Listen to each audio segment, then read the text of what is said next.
Welcome back to the Networking Spark. Today we're going to be interviewing Tracey Taylor, aka Meno Money. So Tracy combines her knowledge of finance and the menopause and puts them two together, which makes her niche really, really different to others. So let's dive deep and interview her and just see what she has to offer.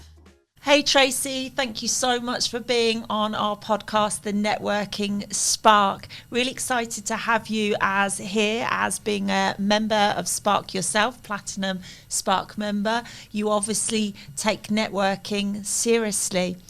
Tell us a little bit about you and what you do and who you serve. So, I'm really excited to be part of Spark because networking is something that I really love. And my role, I suppose, is something that I love, and that is talking to people and helping people to understand how their hormones can influence their financial behaviour. And that is particularly in the stage of perimenopause and beyond, but that can impact all areas of your life, particularly as a female. I think there's 3 times in your life when hormones are mostly affected, and that can be from puberty. I call them the 3 Ps. So puberty, pregnancy, and some of us don't go down that route, but then perimenopause. So I really guide women, particularly professional women and entrepreneurs, to really understand how those hormones can impact their financial behaviour. And if I look at my background, do you want me to start and talk to you about how I got to where I am today? Why not? Tell us your journey, Tracy. So I've been an entrepreneur, I think probably now, showing my age, but about 30 years. And I started off, I've been running businesses from fitness, media, events. And the past decade has been in financial services. So my husband and I run an accountancy practice. And he's the chartered accountant, but I'm certified protection advisor. So we've been running that together. And a few years ago, we had 2 children, both at private schools, very successful business. Life was really good. And then COVID hit. And there was a lot of financial overwhelm. I think we spoke to our accountancy clients. We've got about 300 of them. We probably spoke to more of them within that sort of 6-month period than we've ever done before, helping them with furlough, etc. And obviously with schooling, homeschooling. I don't know have you got children that you were trying to homeschool at that time? It's a really challenging time. And on top of that, I just felt I couldn't recognise myself because I was used to being a mum and juggling things, really social, able to run the business and do everything. So would you say it was a really stressful time for you during COVID? I think COVID was the start for me, the start of this financial overwhelm and start of getting stressed and not feeling in control. And that uncertainty about what would happen in the future. And then I started to feel my periods weren't as regular as they were before. I was getting stressed more. I was crying all the time. And I just felt I couldn't recognise myself. And at the time, my son was doing his GCSEs as well. We had embarked on this massive extension on our house. So we were mortgaged to the hilt. And that meant that financially, we were always stressed about it. And it really was a time of overwhelm. And I just felt that I wasn't myself. I felt very stressed. And I had this irrational fear. For example, I didn't like driving at night. I would feel dizzy. I actually collapsed. And my husband called the ambulance and they transferred me to A&E. And because it was time of COVID, I was there all alone, having anxiety and feeling this dizziness. And I was there for 12 hours on my own. And they couldn't work out what was wrong with me. I was really in turmoil. I couldn't put my finger on what was wrong. And my mood swings were all over the place. One minute I was fine, and the next minute I physically could not get out of bed. I wasn't even able to take my daughter to school, let alone work. So it was a time where I think I questioned my ability. I felt like a burden to my family. I could feel my life slipping away from me. And I was diagnosed with anxiety and depression, and sent to the Priory, actually, the one down the road at Hayes Grove. And I'd never felt that way before. And I don't know if I've told you this, Jess, but 18 years ago when I was pregnant with my son, I had a brain tumour. And I survived the brain tumour and all of that, and having a newborn baby and brain tumour, the best and worst thing in your life. And I'd survived that. But this period was worse. I just couldn't understand why I was feeling this way. The GP couldn't understand it. The psychiatrist at the Priory couldn't understand it. Did it scare you? It really scared me, yeah. And I just felt I was a burden and no one could work out what was wrong. And I just couldn't put my finger on how to get better. And there was one point where I just thought, I have two choices. I can sink or swim. And I chose swim, because I wanted to see my children grow up. I wanted to have an opportunity to build my life back again. So I decided to focus on my personal development. I read books, listened to podcasts, and I went to various therapies. And the one book that really changed my life was Davina McCall's Menopausing. Have you read it? I haven't personally, no, but I know it's affected many, and she, in my eyes, started the movement and the educating of menopause, and started a real movement within, a few years ago, and since then there's been a lot more awareness. Yes. I mean, this book, so I read the book, and I realised that I had over 80% of the symptoms of the menopause. So I was 50 at the time. My periods were irregular, I had dizziness, I had anxiety, I had weight gain, mood swings, brain fog, memory loss. And all of these things, I thought, I've been suffering for the last 11 months, haven't worked for 8. And I went to the GP and I said, could this be the menopause? And she tried various antidepressants, none of them were working, hadn't worked to send me to the Priory. And so she said, well, we can try HRT. And within 2 weeks, I was functioning again. That must have been a big relief. Yes, I mean, just unbelievable. I mean, I literally could not physically get out of bed, and all of a sudden, I was able to take my daughter to school. I was able to cook meals for my family. And nobody should have to go through that. Nobody should sit in A&E for 12 hours. No husband or partner should have to section their wife for menopausal imbalances. You know, is that what happened? Yeah. You were sectioned? I was sectioned, yeah. Wow.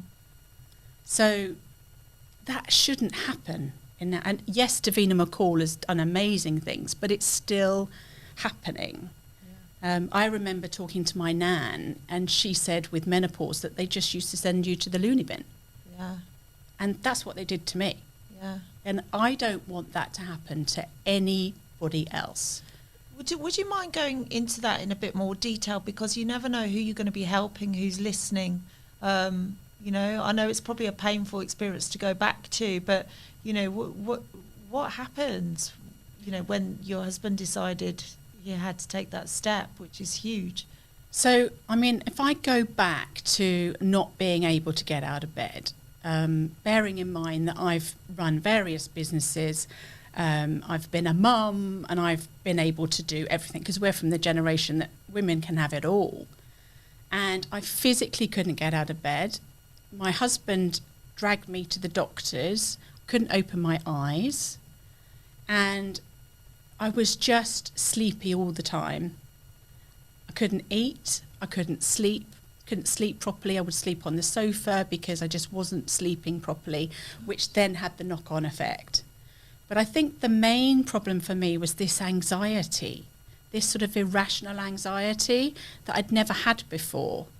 As I said, I didn't like driving at night, or I really used to catastrophize situations.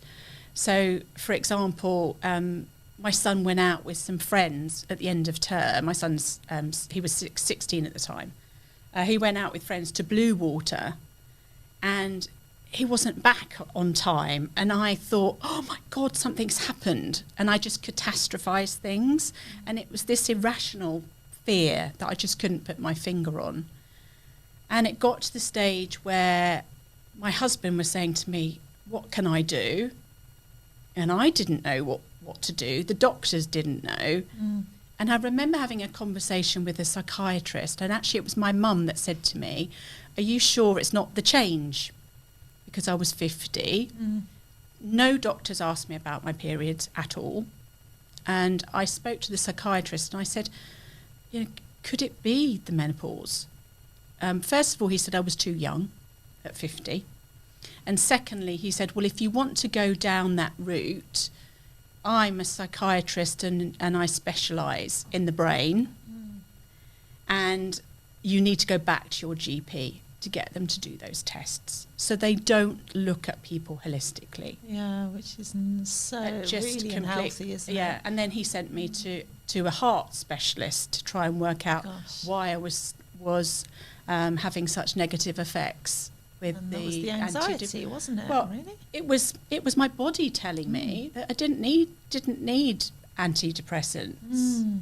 Because generally that is still, unfortunately, these days, that is still the case. You go to a professional, a healthcare person, and still they're dishing out medication rather than looking at the person holistically and trying to find the solution. The first step is just medication, just take a pill. Yes, and that's quite scary.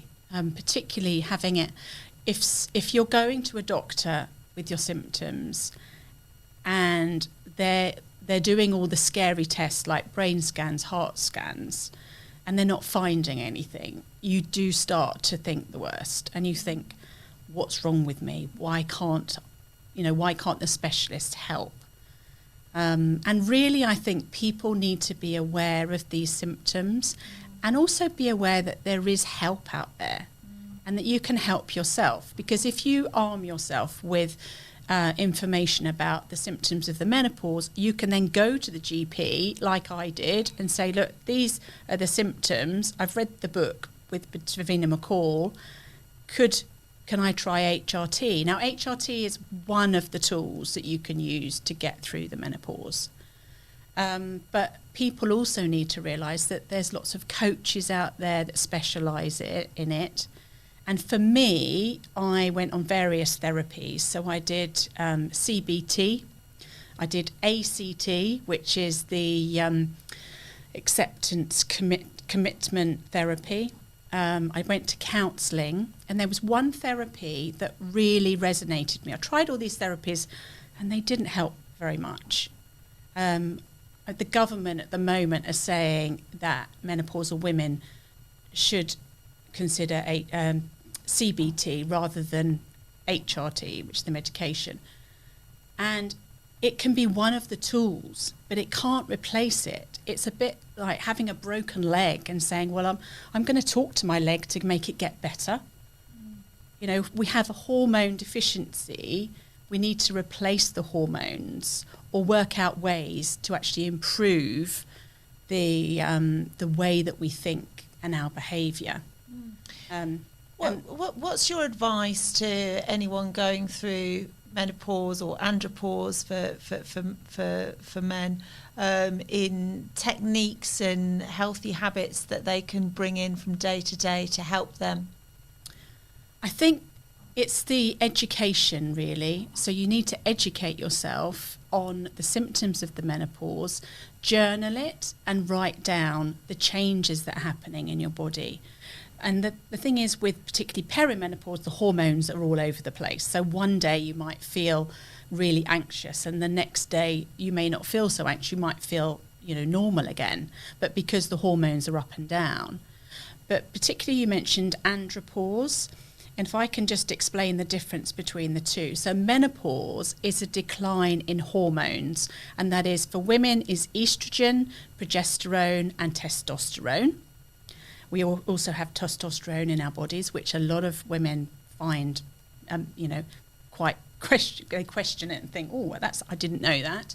And with men, not so severe, but there is a decline in hormones after you hit 40, and you go down, and that is to testosterone for men mainly, but also estrogen.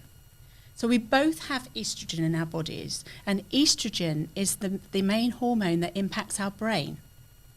So I consider it to be the CEOs of our bodies, whether you're male or whether you're female.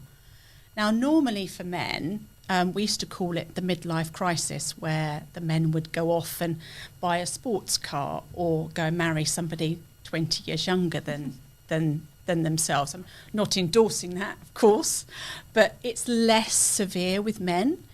But we have to be aware that actually those symptoms, and they're very similar, so they might be tired all the time. Men also might have a little bit of sadness, might not feel so happy all the time.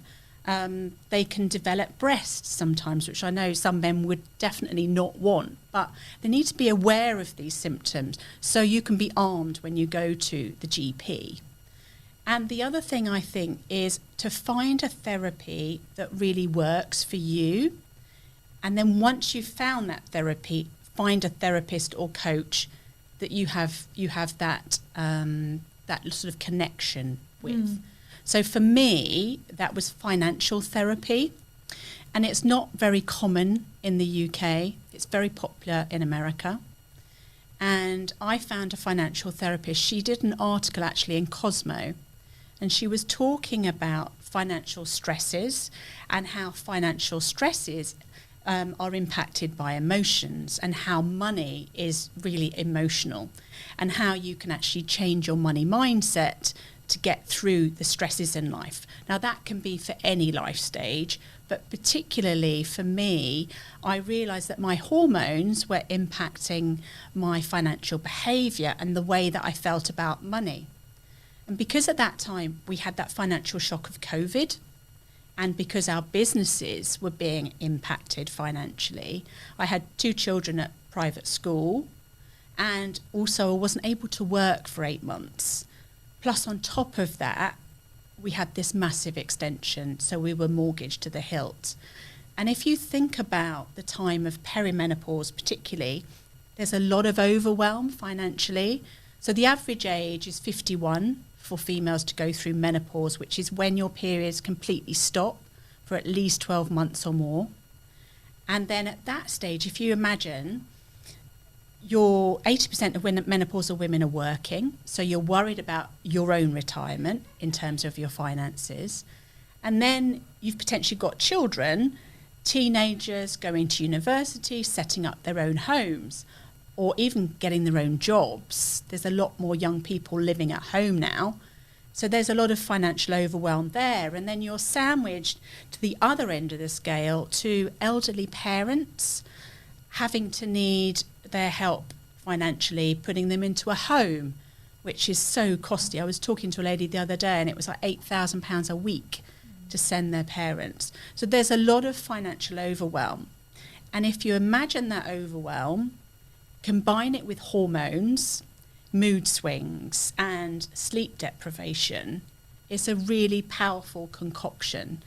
And I'm the only expert that really links the two together, between the hormones and how it impacts your financial behaviour. Join a dynamic community of driven entrepreneurs, professionals, and industry leaders who are passionate about growth and like-minded individuals who inspire, support, and empower you to reach new heights. Expand your network and connect with a diverse range of professionals across various industries. Increase your visibility and showcase your expertise and services in a relaxed atmosphere. Learn from industry experts, attend workshops, and stay ahead of the thread. Build genuine connections that can lead to new clients, partnerships, and collaborations. Boost your confidence. Surround yourself with a supportive community that believes in your success. So don't miss out on this opportunity to ignite your business growth. Join Spark Business Networking to unlock endless possibilities for your entrepreneurial journey. Spark Business Networking, where connections ignite success. Cool. So say, for instance, there's somebody listening that feels like they have a money block, or they get money in and then it goes and then they feel a lack. How would you advise them to create a money mindset? That's a very good question, and a lot of people come to me saying, I'm never going to have enough money to retire, or I'm never going to have enough money, to go on holiday. And it's the language that we use, and it's reframing that language. So, for example, I'm never going to have enough money to retire. If we just tweak that language to saying, I'm going to put small things in place to have a good retirement. I often ask people what their first memories of money were. And if their parents said things like, money doesn't grow on trees, or we don't spend money like that, or we don't deserve money like that, that's all coming from a place of scarcity. And we want to really be able to look at things in a place of abundance. So I talk about the brain, and not to give too much of a biology lesson, but I talk about it having a survive brain and having a thrive brain. And this is particularly important when it comes to money, because everyone's relationship with money is unique, and it isn't about having lots of money. It's about actually having a good relationship with money, living within your means and being comfortable, planning for the future. So when we talk about thrive brain and survive brain, if you think about when you were born, and a baby has a thrive brain, very curious, very positive, full of love. And then as we grow up, particularly in the Western world, we have messages of negativity. We're more stressed than ever before. And we have this fear and we have this anxiety about the future. And it's sort of inbuilt in us. So when we have a problem, I describe it sort of putting your hand on a hot stove. You put your hand on the hot stove, you quickly take it off. That sort of negativity can be positive, but if you hold your hand on the hot stove for any length of time, it's going to do some more damage to your hand. So if you have this survive brain and this negativity throughout your life, then that's going to impact you. So I talk to people and I get them to actually change the way that they think and to intercept those negative thoughts. Now, you're always going to get negative thoughts, but it's that holding your hand on the hot stove. You don't have to do it for too long. So you can intercept it by training your brain and rewiring your brain. And when I work with clients, I love acronyms. Do you like acronyms? Mm-hmm. So I have an acronym of my name. And my name's Tracy, but my husband says to me, thank goodness your name wasn't Josephine or Elizabeth, because it's only 7 letters. So the T stands for transform. You need to transform your money mindset. And I find it so rewarding working with clients when I see that transformation, not only alleviating their menopause symptoms, but in their money habits. And that has an impact on both their professional and also personal lives. So that's the T, transform your money mindset. And I can help you to do that.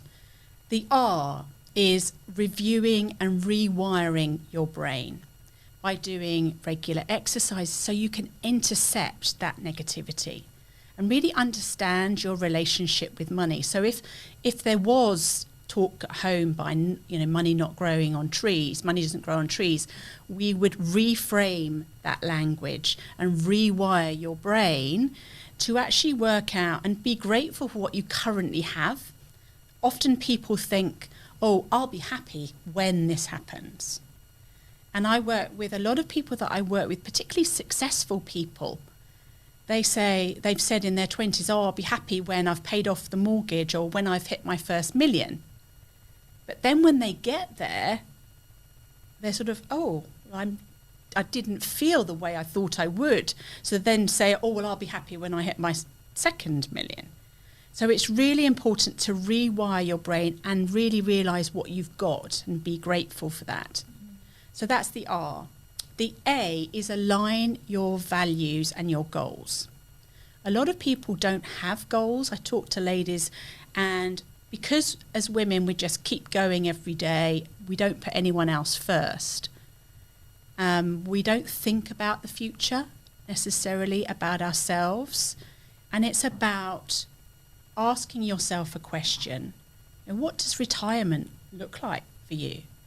Or what does a prosperous menopause look like for you? And then we work out if those goals align with your values. And again, it's digging deep into those values themselves. And then the C is connecting with people. And like Davina, she's written this book, so people are talking about it, talking about there's two taboo subjects that I work on every day is money and menopause. We never talk about money. Nobody really, very rarely do you ask someone what they earn. We don't learn about it at school. And it's the same with the menopause. It's always sort of pushed under the carpet. Or you have people at work that just, particularly males, because they don't understand it, saying, well, it's just menopause, just get on with it.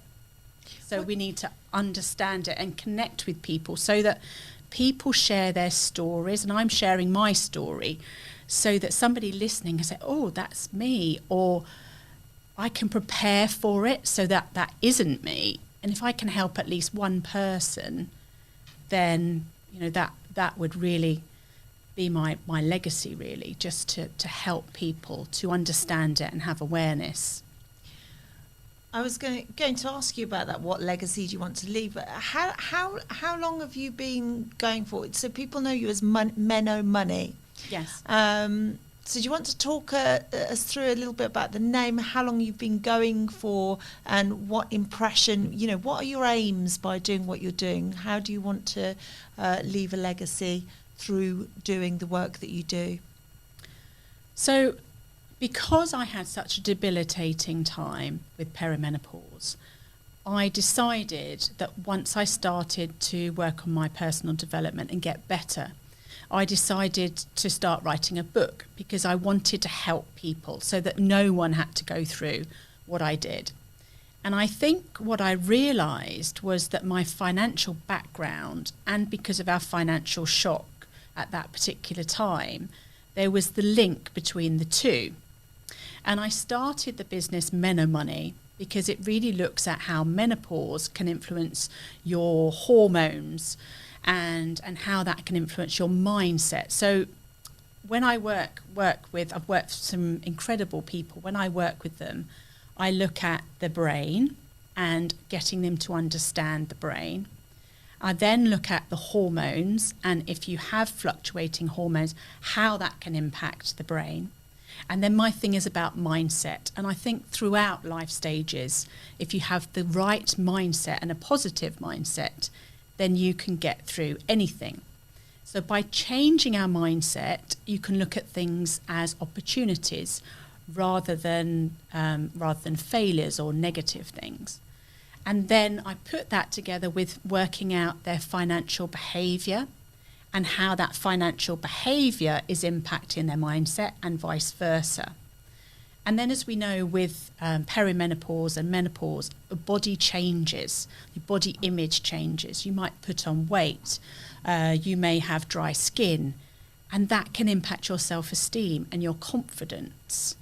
So I work with women to help them to have their career trajectory so that that isn't impacted by the symptoms of the menopause. And really to try and get them to work on themselves. Because this is something, and yes, HRT is one of the toolboxes, but really your brain is the thing that you can rewire, you can work on, and you can really, really help yourself through all of life stages, but particularly in perimenopause and beyond. And the key is to get rid of the stress, right? To develop techniques to release stress and potentially your health, what you do, what you're eating, what you're doing for exercise. So what's your guidance on the, do you guide just purely on the financial side, or do you look at the whole person and their lifestyle? I mean, because of my background and having that psychiatrist say to me, you need to go to the GP if you want to consider things like your hormones, I like to look at it holistically. So I like to look at the brain and work out why these hormones are actually changing, and therefore it links the two together with the financial side and your money mindset, and then also your brain. And it's more about doing exercises that can retrain your brain to control that negative thought, so that we're all going to get negative thoughts and our brains will chatter all the time. But it's the ability to intercept those thoughts so that it doesn't impact you to the point that it did for me, and it's debilitating. So I work with particularly women, but also some men, because we've talked about the andropause and the symptoms of those, of how they can really thrive. So I retrain the brain to look at the thrive side, the positive side. So how can we have more positive thoughts? And I know that doesn't sound very easy, but if you train your brain to calm it in situations, very similar you do with yoga, then you can actually get through it. So you have those thoughts, and with a negative thought, you have two choices. Negative thought, you can either choose to, well, in probably three choices, choose to let yourself go further into the hole, which is the survive brain, or you can use your thrive brain to accept it and just put it behind you, or you can look at it as an opportunity. And you can look at it, and I sort of say to people, these challenges that you're facing, if you can think of those as being a gift. So for me, I was sent to the Priory, a psychiatric ward, which was terrible, but I've now turned it into an opportunity, and I'm now running a business, and I'm helping women to not get to that stage and helping women alleviate their menopause symptoms. But more importantly, and I think it's the missing piece, I'm teaching them how to actually have a positive mindset and how to consider their money mindset and how, things from their past that they might be taking through to their future. So if their parents taught them, we learn a lot from parents about money, but if they taught them to be thinking of money as a place of scarcity, they might not believe that they deserve to be successful. So it's really analysing what you feel success is. Yeah, and that's different for everybody. In terms of starting a business and getting your message out there, how important do you think it is to be networking on a regular basis? And do you have experience of and preference of in-person and online networking? What are your experiences and thoughts about it? So I've been running a business and entrepreneur for about 30 years. So 30 years ago, there wasn't the online. I think when I first started, didn't even have a mobile phone. So we're talking about, but I still think even 30 years on, that in person still hasn't lost its luster really. And I think it's still crucial to have that in person, because that's connection, and it's really having that connection which is key. And what networking does, it's not just about the people that you meet, it's about the people that those people might know. And it's also talking about your business, and talking to other people about it will really get you to understand your business and how you can help people and how you can target people. And it's getting that advice. But I think with the virtual thing, that's convenient. So you can do the networking so I think you need to do both. But I think networking is really powerful, and I really enjoy it because I just see it as a social thing, and it's not really working for me, but it's getting the message out there. And I think it's absolutely key for new businesses and for businesses that are growing. Mm. What do you mean by it's not working for you? No, I don't consider it to be working. Oh, As going in to work. Going to work. Right, Yes. got it. Yes. Okay, yeah.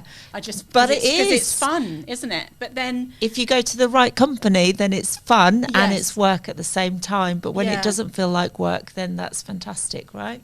yeah, and also that's running a business, isn't it? If you're doing something that Doesn't feel like work. And having a business like mine where I'm helping people and I'm also helping myself, because every day I'm learning new techniques, learning new things about the brain, and I'm reading books. My husband at night, I always read a book before, not a whole book, but read before I go to bed, and listening to audio books, always learning, always learning new things, meeting new people and experiencing things. And I think the networking clubs, I know particularly Spark for me, that's really taken my business to the next level. I mean, now I'm doing my first podcast. And you're about to have a speaking opportunity at an event as well. Yes. It's got you speaking, which is super. And just, you never know when you meet someone, what kind of opportunities and doors will open up, right? So it's a good adventure. Yes, I believe and it. you never know who those people will know. Exactly. You might talk to a nurse, for example, or and she might know a big business owner who wants me to go and do a speech. So you just never know.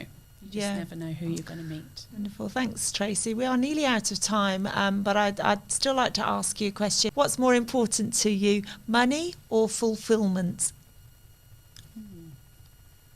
I don't think that there's a one answer for that, because